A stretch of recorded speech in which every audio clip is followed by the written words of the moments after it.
Code of Civil Procedure 1908, Act number 5 of 1908, 21st March 1908. इसका preamble कहता है an act to consolidate and amend the laws relating to procedure of courts of civil judicature. Consolidate important word, and amend मतलब exhaustive है.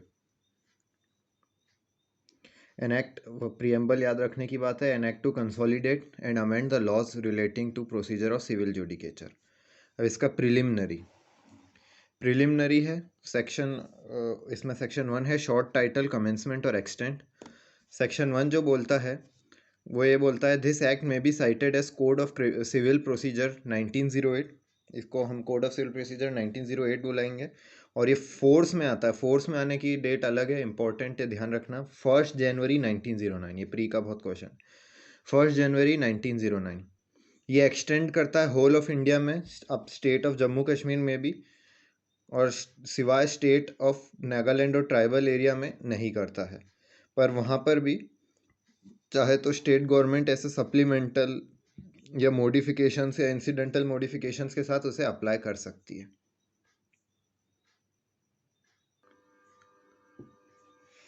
अब इसका section 2 है definitions. Definition में 2 का 1 कोड डिफाइन करता है, कोड इंक्लूड करता है रूल्स. 2 का 2 है डिक्री. अब जो डेफिनेशन क्लॉज में किसका कौन सा नंबर है, इसके प्री में बहुत क्वेश्चन आते हैं, तो ये सब याद रखने पड़ेंगे. 2 का 2 है डिक्री. ये तो काफ़ी इंपॉर्टेंट है, इसे याद रखना ही पड़ेगा. अब डिक्री का मतलब रीड करते हैं. Means the formal expression of an adjudication which so far as regards the court expressing it conclusively determines the rights of the parties with regard to all or any of the matters in controversy in the suit, and may be either preliminary or final. It shall be deemed to include the rejection of a plaint and the determination of any question within section 144,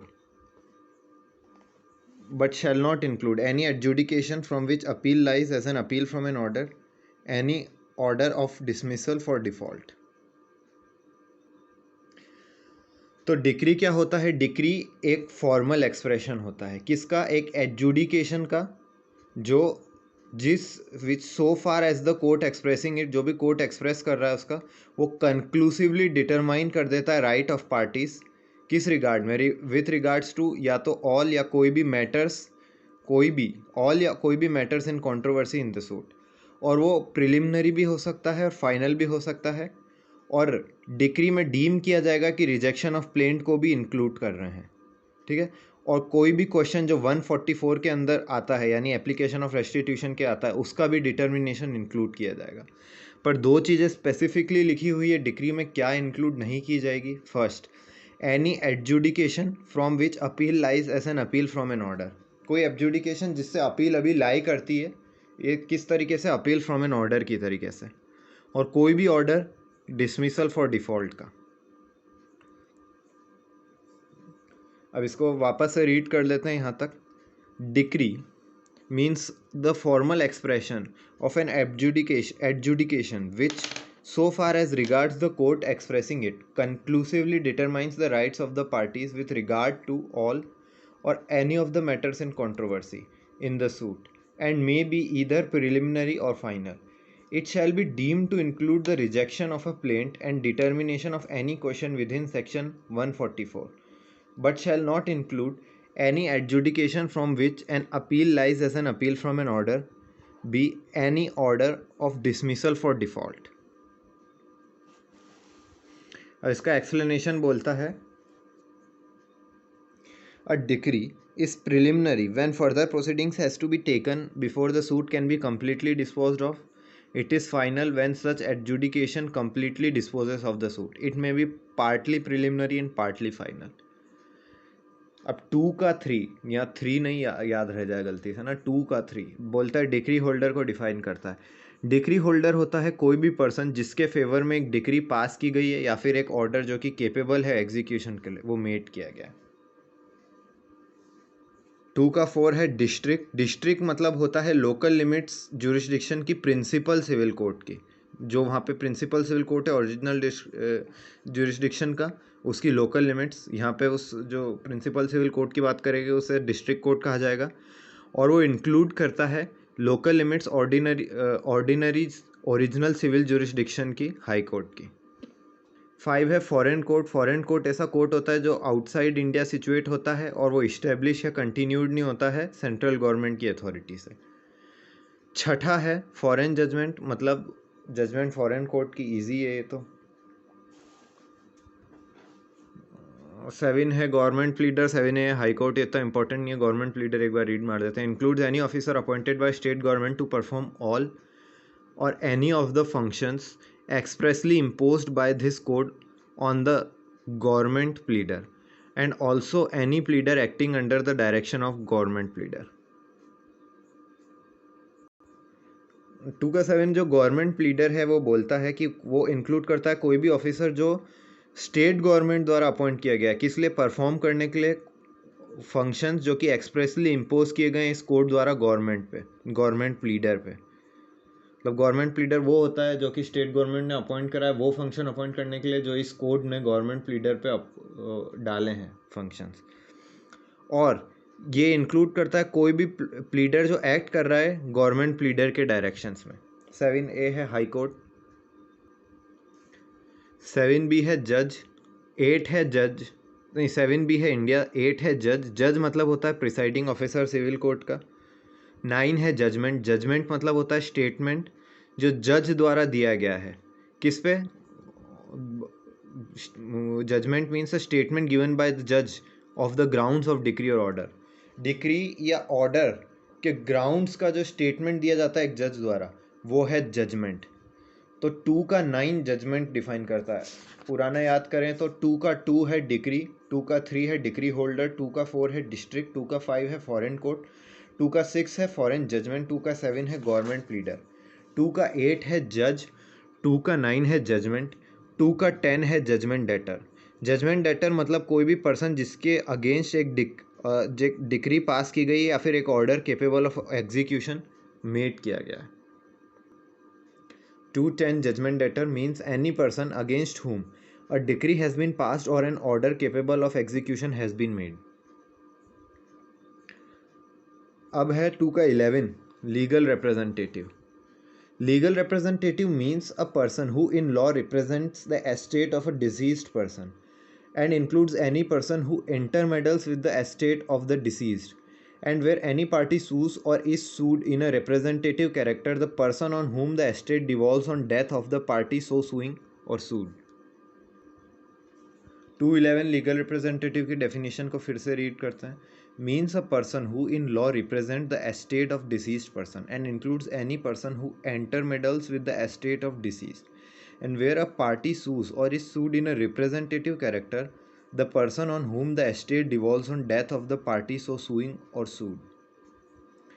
तो 211 बताता है legal representative कौन होता है, कोई भी एक person जो इन लॉ में रिप्रेजेंट करता है डिसीज्ड पर्सन के एस्टेट को, और ये इंक्लूड करता है कोई भी पर्सन जो इंटरमेडल करता है डिसीज्ड के एस्टेट के साथ, ठीक है।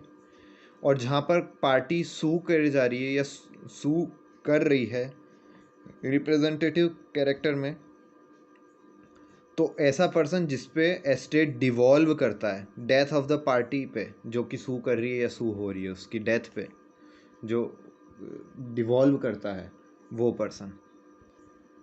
2 का 12 है मीन प्रॉफिट्स।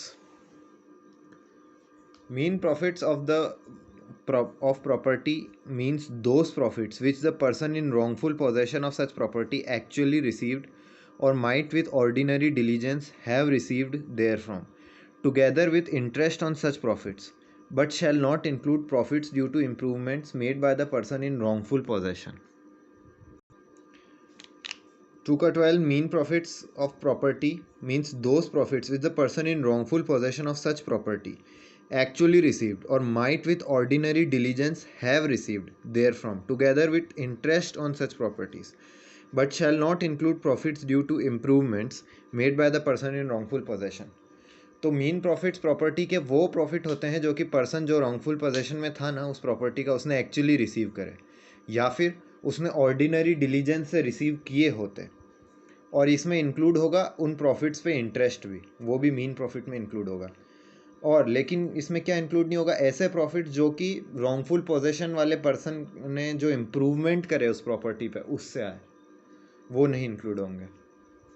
2 के 12 में है मीन प्रॉफिट्स, ये याद रखने की बात है। 2 का 13 है मूवेबल प्रॉपर्टी। मूवेबल प्रॉपर्टी में 2 का 13 है मूवेबल प्रॉपर्टी। मूवेबल प्रॉपर्टी में इंक्लूड होता है ग्रोइंग क्रॉप्स। मूवेबल प्रॉपर्टी में इंक्लूड होता है ग्रोइंग क्रॉप्स, रटने की चीज़। 2 का 14 ऑर्डर। ऑर्डर मतलब होता है formal expression of any decision of a civil court which is not a decree. Easy, बस ये बहुत याद रखने की ज़रूरी है कि ऑर्डर किस में डिफाइंड है, 2 के 14 में। तो ऑर्डर का मतलब होता है फॉर्मल एक्सप्रेशन किसी भी सिविल कोर्ट के डिसीजन का जो कि डिक्री नहीं है। सिविल कोर्ट का ऐसा डिसीजन जो कि डिक्री नहीं है उसका फॉर्मल एक्सप्रेशन होता है ऑर्डर। ये 2 के 14 में डिफाइंड है। 2 का 15 है pleader. Pleader means any person entitled to appear and plead for another in court and includes an advocate, a vakil and an attorney of a high court.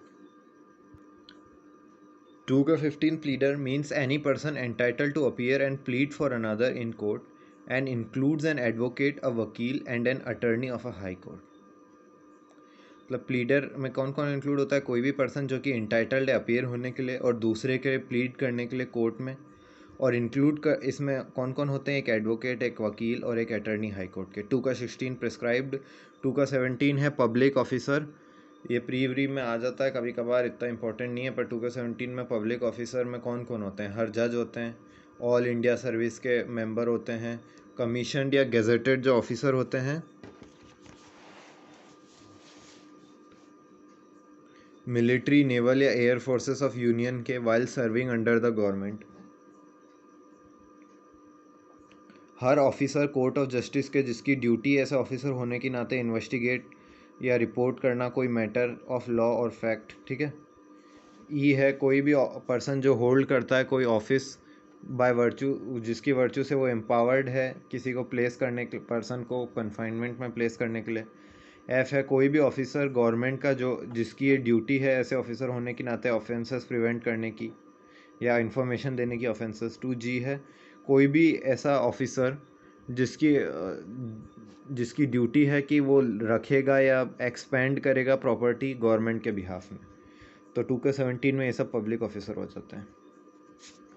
आगे तक खास नहीं। 218 rules. 219 rules means rules and forms contained in first schedule and made under section 122 and 125।